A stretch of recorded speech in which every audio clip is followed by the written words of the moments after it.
Good afternoon. I am Angela Coleman. I work for Reinvestment Partners. Hope y'all are doing well.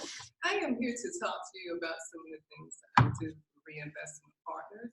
One of the things that I do is default delinquency counseling, and also I review budgets. I look at your credit.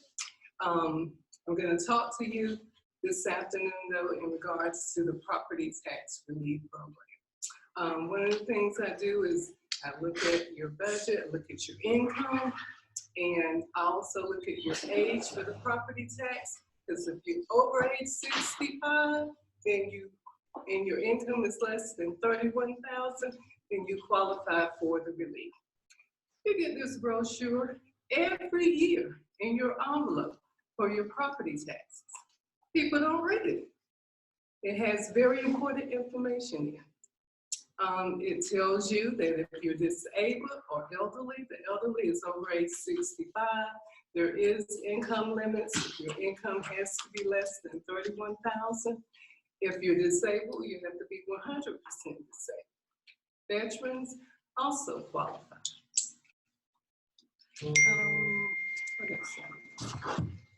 If you come into our office, I'll be more than happy to help you in filling out the application. When you come, you need to bring proof of income. Proof of income is also attached to the application. The application is 5 pages. There's certain sections that have to be filled out based on what you qualify for. If you need any additional information regarding it, you can contact our office. The office number is 919-667-1000. And my extension is 33. Stay safe. Great. Thank you, Angela. Let me just see. Now, Jim Savara and Marisa Seibel, 2 members of the coalition, are going to talk more about the tax assistance program that Angela Coleman just outlined to you. And Angela, thank you for your comments. Jim and Marisa. Can you check the phone in case anyone on Facebook Live has questions? You can write them. She says she's got that. Thank you, and it's good to be here with all of you under these strange circumstances. We are at an important point in the promotion of this proposal for a property tax assistance program. It would greatly expand the scope of people who could qualify beyond the description that you just heard. The Coalition for Affordable Housing and Transit has been dedicated to promoting the creation and also the preservation of affordable housing. It was very clear when we anticipated a light rail system would increase property tax rates close to station areas, and now with the continuing gentrification that's occurring in Durham, that property taxes are going up, and when that happens, property assessments, property valuations are going up, and when that happens, your property tax goes up as well. And many of you saw the impact of the latest reassessment in the tax bill you paid at the end of 2019. So what we are proposing is a way to provide assistance to low-income families generally. And if you received the notice about this meeting, there was an attachment which included a summary of the program. I can briefly summarize that for you. The problem, as we've said, is that these rising values, as new houses are being built, as houses are being rehabbed, that affects the assessment of your property as well, even if you haven't changed your home at all. And if your income is not going up, which is the case with many low-income families, then that's a bigger burden to bear. And it's one that affects your ability to maintain the household, perhaps even to remain there. And so in order to promote the ability to stay in what has been an affordable house, and also to promote the stability of neighborhoods, we think that additional tax assistance is required. Another factor that enters into the timing is that a limited city program, the Longtime Homeowners Grant Program, is ending this year. So there will be no assistance available even for the 3 neighborhoods in which that program was focused. And we're looking for a broader, fairer replacement that can provide greater assistance. Another of the handouts that was attached to the mailing was one that included changing property values, and it shows that we already knew that there were certain neighborhoods in which taxes, property values were going up in 2016 after that reassessment. Those areas have seen additional increases now. But we also see substantial increases in 2019 in Bragtown, Southeast Durham, and most of Northeast Central Durham east of Alston Avenue that have not had those increases before. So we want to have this broader program in effect to provide tax assistance to more families that need it. Now, Can I ask a question? Are you going to finish presenting and we ask a question? This is Rosa Anderson. Yes, I think we would like to wait to the end. Okay. I'm old, so I write it down so I won't forget.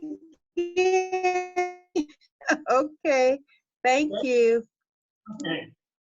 So both the City Council and the County Commission, starting at a joint meeting they had last August, indicated their interest in seeing a proposal for a new tax assistance program. There was a report at a joint meeting held actually early last week, and we found that even though discussions have begun among the staff from the city and the county, not much progress has been made so far, and it's still not clear what kind of proposal will be coming from the staff as a result of these efforts. So that makes it even more important for us to continue to discuss with the staff, as we already have, but also to have increased outreach to elected officials and to start reaching out to neighborhoods about the proposal and what it would mean for the city of Durham and the county of Durham. So what the program would involve, you have another attachment which gives an overview of the proposal. It would set a limit on the amount of tax that would be paid directly by the individual, by the homeowners, based on their income.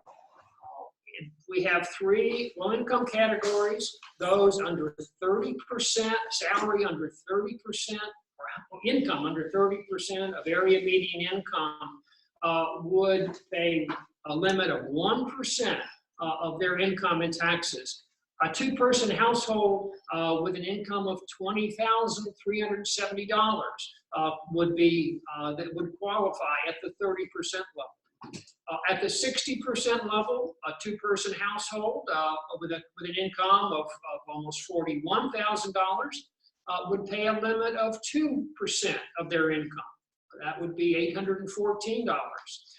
And then finally, those who have incomes going up to 80% of the area median income, a 2-person household of $54,000 would pay 3% of their income, or $1,600 directly to cover the cost of their property tax. Now, to give those numbers some significance, if you live in a $140,000 house, that's the valuation that's been assigned, you'll be paying $1,750 in property taxes.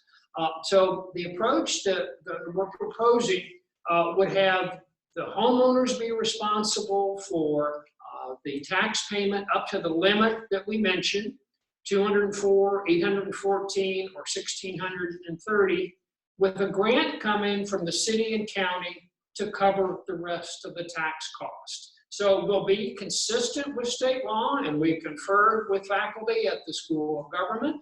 We'll be consistent with state law in that technically the tax bill is still being paid at with the house being assessed through the standard process. But the city and county would be providing substantial assistance to the homeowners to cover that bill. So we think that this again would cover households regardless of age, physical condition, or veteran status. The only factor would be the income level of the income level of the household. Now, normally eligibility for the grant would be limited to those who have lived in their home as a principal residence for at least 5 years.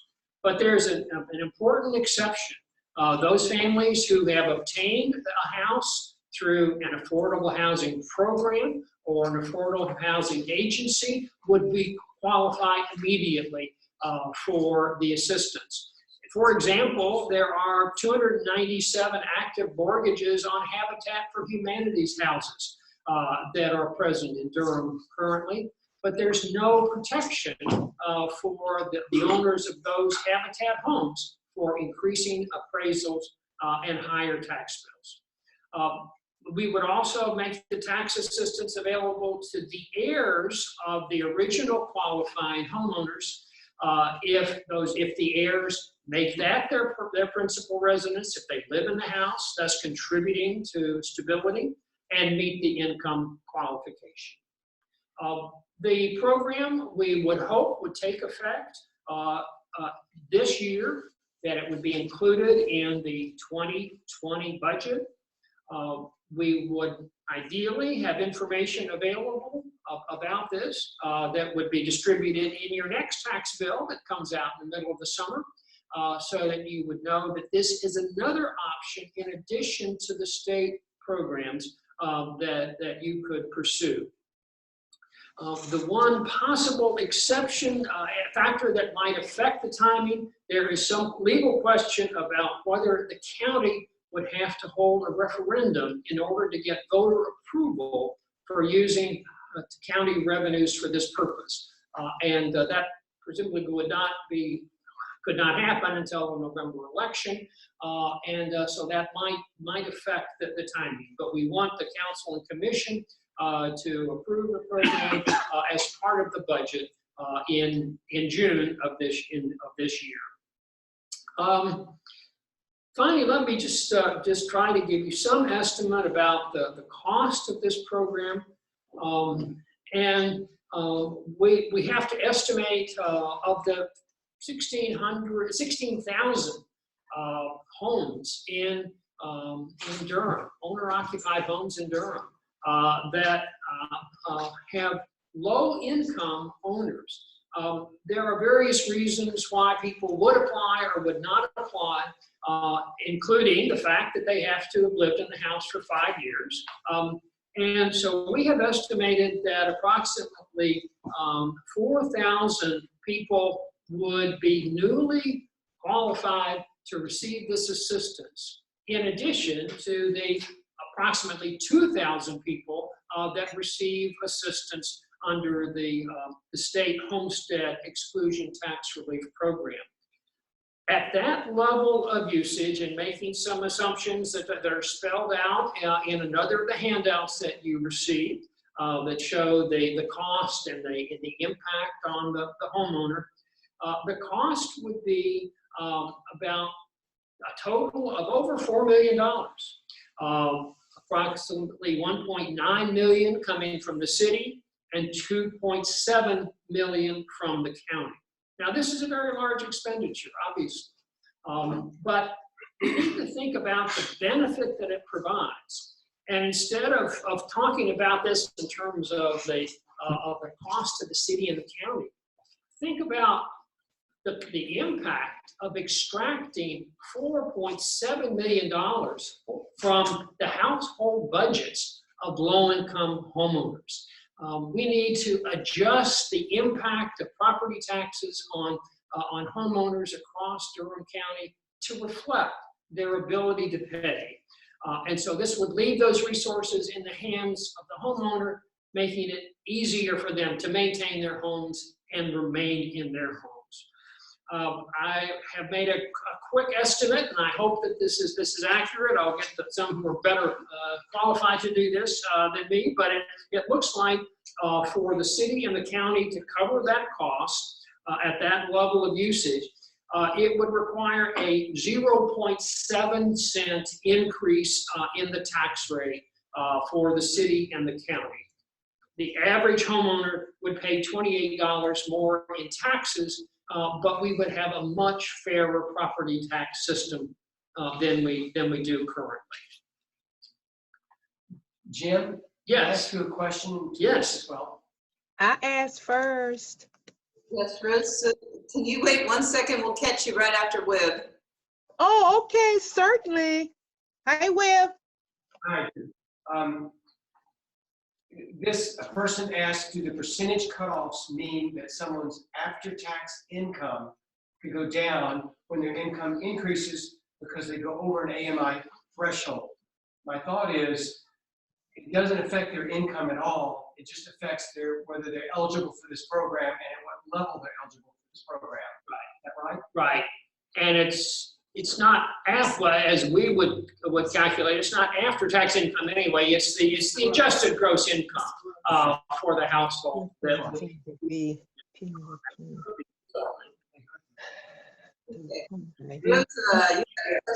Yes.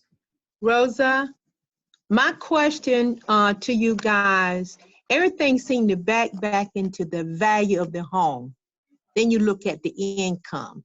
And now we have a lot of persons moving into communities like the one you shared with us, like Bragtown and so forth, that have the houses will be built better.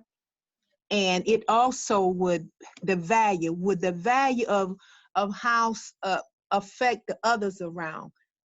When you look at the value of a house, you look at what's surrounding and what the house sold for abroad. Would that impact the other folks that have been living there for 30 years and their house may not be as value as high as if me and Will bought a house and we moved there? Could you help me understand how that would impact their tax rate? Oh, sure. Go ahead. So when the county does appraisals, they look at houses separate from the older houses, and they look at condition of the older houses, and that's one of the ways people can appeal their tax value, because sometimes, you know, you may have maintained the outside of your house, but inside you haven't updated it for 30 years. And so that's how some low-income homeowners, long-time homeowners, can actually reduce the tax value, which reduces their taxes, in addition to maybe qualifying for the current program. Does that answer your question? Yeah, but overall, you saying to me, my value, the house, the value of my house would impact Miss Sally's house. Regardless if you look at inside out, you're gonna make adjustment, but that would cause the value of her house to go up, but it may not be as nicely kept or whatever as my house. I'm just trying to figure out how different incomes are moving into the low income communities. How would that affect those folks that are living there? No, I understand. Yeah, that is really on one of these sheets. Changing neighborhood property values do lead to higher taxes, and you do have people moving in, and also people who are buying up old houses and flipping them. And so that does make the older homes more expensive in terms of the value. So that's why we need this tax assistance, because the values are going up. So if we can help low-income homeowners who are longtime homeowners, at least 5 years, then we can offset that increase, we think, by limiting what percentage of their income they pay in taxes. Okay, thank you. That does affect the value of your house. And Larissa has pointed out a very important additional thing that everyone can do, and that is to take advantage of the opportunity to appeal the assessment. But beyond that process, this would provide assistance in the handout, in your email on changing property values. We show a chart of the property on the south side that doubled in value, even though that was after an appeal. Without the appeal, it would have even been greater than that. Jim and Larissa, let Yes. me make a comment and ask a question. Another question has come in. But this tax assistance program wouldn't change how properties are valued anywhere in Durham.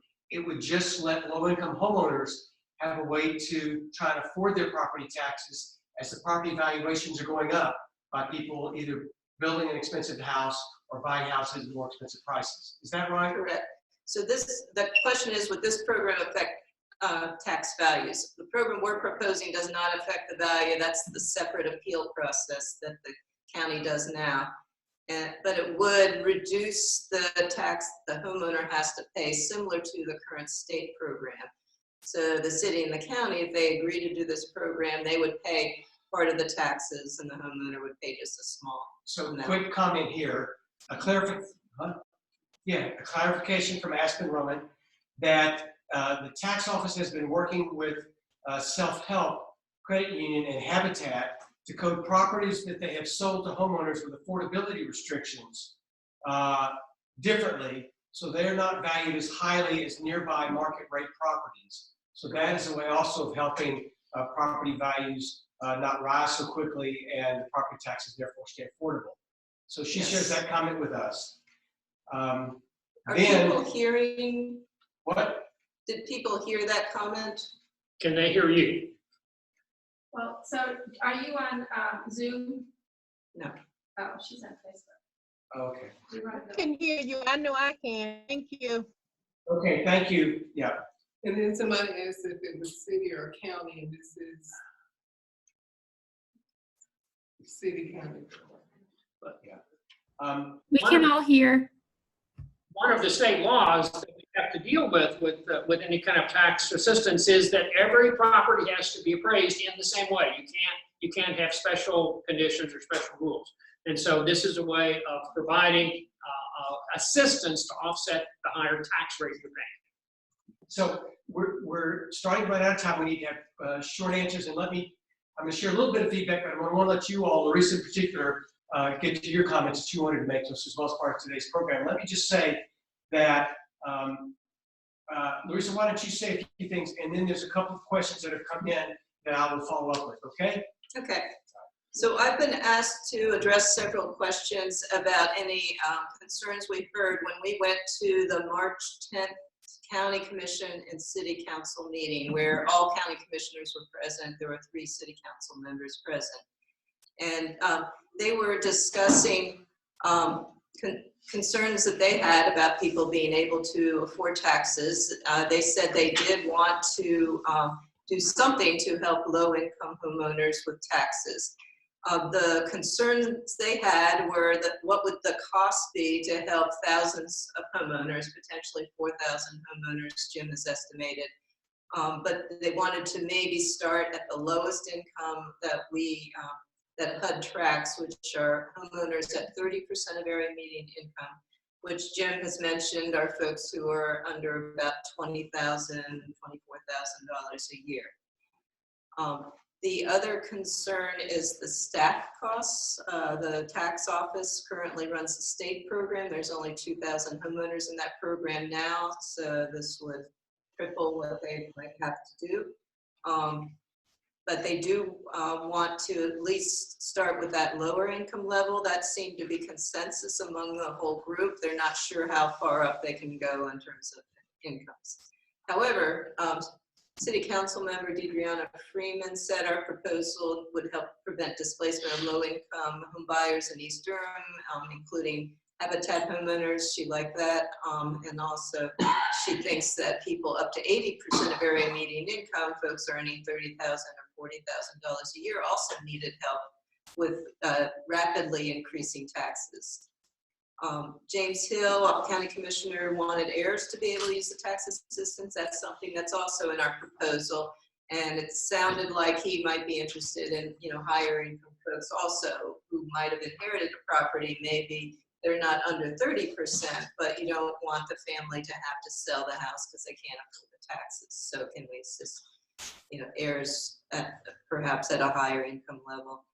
And so there was some conversation about that the city and county need to act quickly to get it in the budget. heard from folks who've spoken with the chair of the county commission that she's going to support that. We did hear from the mayor also that he was going to support that. So one of the questions we need to answer as a group is, should we just work to try to get the homeowners at 30% of area median income? Should we look at all 3 income levels up to 80% area median income? Do we want to help home buyers and affordable housing programs like Habitat? And should we continue or expand help for the longtime homeowners who are now getting assistance up to 80% of area median income, where they're in neighborhoods like Southside, where the city actually helped home buyers up to 80% area median income, and we thought it was only fair that homeowners, existing homeowners who were affected by the rising property values would also get help. So what are your priorities? That's our question to you. So we have several questions now, but Jim, is there anything else you wanted to say at this point before we dive into questions? No. Okay, and Larissa, you're okay? Okay. So one person had 2 questions, but good ones. They wondered first, will my appraised value for my property in 2020 be the same that it was in 2019? And when will there be another reappraisal that could change that? So the appraisals come every 3 years. The last appraisal was 2019, so the taxes in 2020 will be approximately the same, depending on the tax rates that are set by the county and the city. Right. So there may be some changes based on tax rates, but not based on tax value. You, however, have the power to appeal your tax value every year in the spring, starting in March and going through April, and I think they cut things off May 5th. And then you also have the ability to apply for the state program if you're under $31,000 a year. So contact the Durham County Tax Assessor's Office to appeal your appraisal or to apply for tax assistance. Okay. Yeah, I think to clarify, we did this new appraisal 3 years after the last one, but they are on 4 years. I think they're trying to move to what's on 4 years. Yeah. Yes, Well, so that would swings be the cycle. 2023 would be the next appraisal.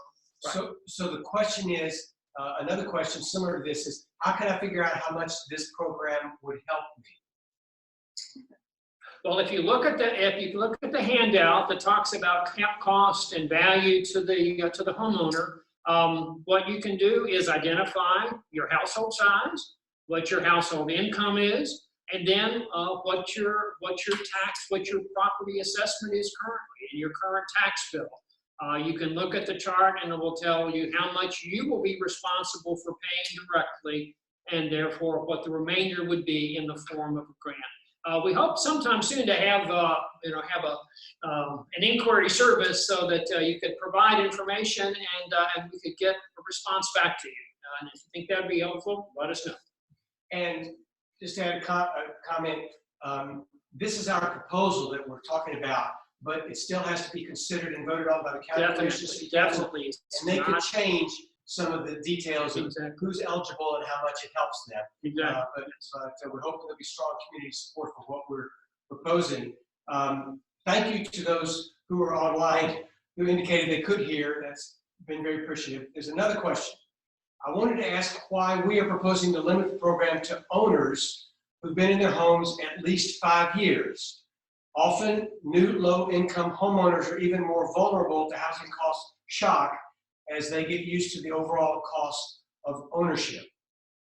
So Jim, you designed this to assist people who are in a affordable homeownership program like Habitat, who could immediately get tax assistance through this program if they are indeed in the income level that the city and county decide to assist. Yeah, I think given the increase in housing costs, it's likely that a low-income family is not going to be able to afford to buy a house unless they get assistance through an affordable housing program, and they would be eligible immediately. Okay. So that's all of our questions at this point. I think a key thing to go back on is what can folks out there who are hearing this do at this point in time if they like this program to try to help support seeing it that it's enacted? Right. So each of us can call and email our elected leaders contact the mayor and city council at 919-560-4333. That's 919-560-4333. That's the mayor's office.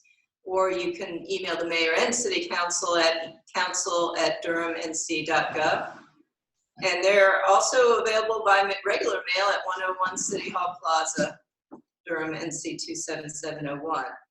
I'll give you the contact for county commissioners. It's 919-560-0025, and that's through the county commissioner's clerk, 919-560-0025, or commissioners at dconc.gov. So it's commissioners with an S at D for Durham, C for county, actually CO for county, NC. So it's dconc.gov. And they're at 200 East Main Street. That zip code is also 27701. But please reach out to your neighbors, reach out to homeowners and renters who maybe hope to buy a home someday and worry about rising property values and taxes. Please reach out to your congregations and other groups, call them, email them, do meetings like this to encourage them to express their support for tax assistance to the city and county. And then let us know if you know residents of neighborhoods that are gentrifying. We've mentioned Bragtown. There's also Crest Street, Haytie, which includes the Grant Street neighborhood and other neighborhoods in southeast central Durham around Central University. Northeast central Durham, south side, southwest central Durham, which includes the West End, Lyon Park, Moorhead Hill, part of it, and Birch Avenue, and Walltown, which really got gentrified even before the longtime homeowners grant program that started with Southside, Southwest Central Durham, and Northeast Central Durham. And so I will be reaching out to my neighbors. Walltown is right near where I live, and I hope you will let us know if you know people, homeowners or renters or community leaders that would like to be involved. How do we want people to contact us? Well, hopefully everybody watching's got an email from us and they can respond back to us by email, and we'll look for that, or comments on Facebook page. So email us back if you've got that email. If you don't have that email, send us a message on our Facebook page. I'll look for those. And we hope to have this video of this program posted on YouTube as well, which will give folks an avenue to get to us. Any final comments from either one of you all before we wrap this up? It's been a good program. Let me just repeat the one point I made earlier when we talked about the high cost of this program. But think about taking all of that money out of the household budgets of low-income homeowners. It has a destabilizing effect on Durham, and it's going to undermine our neighborhoods. So let's adjust the way that we're spreading the burden for covering local government services by introducing this assistance program. I want to acknowledge that it wasn't just Jim Savara who developed this program. It was Brother Ray Earhart, a longtime member of the Southside community or St. Teresa neighborhood, if you've been around for a long time. And he's been working very hard with the mayor to get tax assistance for not just Southside, but other neighborhoods in the West End, Lyon Park, and East Durham as well. So we hope to expand that beyond those three neighborhoods to the whole county. We'll see how far we can get with the county and city with your help. It'll make a huge difference. Thank you. Let me add an additional credit. We have also had participation in developing the proposal from People's Alliance, and they have also endorsed the proposal along with the Coalition for Affordable Housing and Treatment. Great. May I ask a question at this time? I had to leave the leading up too much on my phone, so I'm at my desk.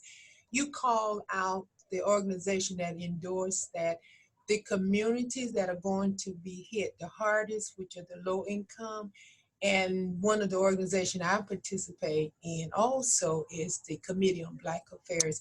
Has this been presented and what's their standing on that? Yeah, so one of my tasks after this meeting is to contact the Durham Committee on Affairs of Black People Housing Chair, Stella Adams. Right. To, I hope, get some kind of meeting, if not an in-person meeting, a virtual meeting. I'm quite sure we would appreciate that because we would like to have input from the people I think that are going to be hit the hardest. And I'm a little surprised we got to this point, Marisa, and we haven't had that conversation. So that's concerning to me, and I am more than happy to help any way I can to facilitate that because we must have that meeting just to inform them. And I know, Jim, you've been there with us. You and I have been at the table. You've been doing your part to give that information, but that's a very collective way of getting that to the community so they're not misinformed about what we're trying to do. Does that make sense, guys?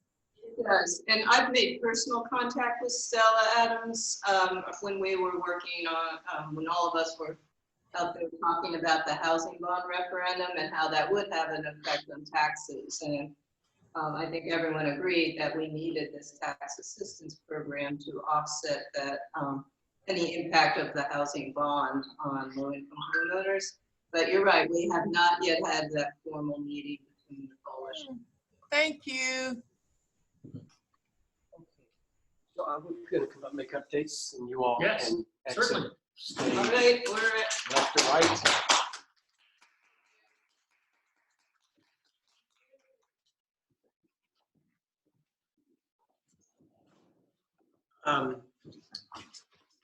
Hello, my name is Lip Gully. I hope we're still going. I want to just say again, Marisa Seibel has been a key part of this effort the whole way along, and she needs to be acknowledged as well. And Jim and Angela Coleman, we're so good, fortunate to have you with us and talking some today about this and about reinvestment partners. Quick updates for the folks in the coalition. I'm speaking in behalf of about 4 or 5 different folks who would normally be doing this. One, the updates deals with the affordable housing bond implementation community oversight, the community's oversight of the bond implementation and spending. It was announced by the mayor in his March 2nd State of the City address that there would be this implementation committee, oversight committee. Diane Katati and Tiffany Elder will co-chair a 15-member committee. The other members will be chosen by way of folks indicating interest to the city clerk's office. So if anybody would like to be involved with that, please contact the city clerk's office. They are designating different slots on the that committee. For example, the Durham Housing Authority will have a resident. That's how that's moving forward. They can oversee over the next 5 years the implementation of the $95 million bond and the total $160 million spent by the city on affordable housing. And then the projects will also have to be approved by the city council in the future through an RFP process probably. Number 2, the Community Transit Plan Principles Workshop. It was set for Sunday, March 28th. Unfortunately, due to the coronavirus, that makes this a virtual meeting and it just making a lot of big dramatic changes in our lives. That meeting is being postponed and will be rescheduled as soon as we can in a way that works for folks to get together and meet and talk about this, but not worry about catching the virus. Number 3, the 505 West Chapel Hill Street redevelopment is the old police headquarters. Many of you all know that on West Chapel Hill Street. A development plan has been submitted to the city by the developer. It's under consideration by city staff and will go to the Planning Commission and the City Council for their consideration and vote. The plan and their legal documents that accompany that plan should go to the City Council in April. At one of the 2 City Council cycles in April is the best estimate at this point. The guarantees that all of us have worked so hard for the 80 units of affordable rental housing as part of that will be in the legal documents that accompany the development plan. And those legal documents are still being negotiated. So we expect it and hope that they will be available for public review in April in advance of the meeting. So what we will do is wait till we can see and review those documents, make sure that they safeguard and provide for that 80 units of affordable housing before we take a position on the overall development plan. With regard to the Durham Housing Authority, there is, I'm sure, a lot going on, but all I have to, at this point, to give you an update on is that we're going to be happy to welcome the CEO of the Durham Housing Authority, Anthony Scott, to be our speaker at our April monthly meeting on April 20th. We don't know at this point whether that will be an in-person meeting or whether that will be a virtual meeting. Of course, we always hope things can be in person if possible, but Mr. Scott will be here, perhaps other members of his staff, and we look forward to a great meeting in April to talk about DHA and the many, many things that are going on there. Finally, some of you are aware that there are amendments to the city zoning ordinance that deal with the affordable housing density bonus, sometimes called the Anthony Amendments. Those amendments have gone to the Planning Commission, and they've been carried over by the Planning Commission to come back up at the Planning Commission's April 14th meeting. So if you're interested in following it, that would be the next time they come up for public review. At some point, the Planning Commission will vote one way or the other on it, and they'll go to the City Council. But that could, the way things look at this point, that could certainly be summer, even into early fall. The coalition has made our comments on those amendments, supporting them in part and opposing them in part, and we'll continue to track them and report back to you on it. With that said, it's an unusual time. We appreciate everybody finding a way to plug in who's been able to do that virtually. We're grateful to have your help and support for all the work of the coalition, as well as you all helping direct what the work ought to be. And we look forward to that continuing. Thank you so much.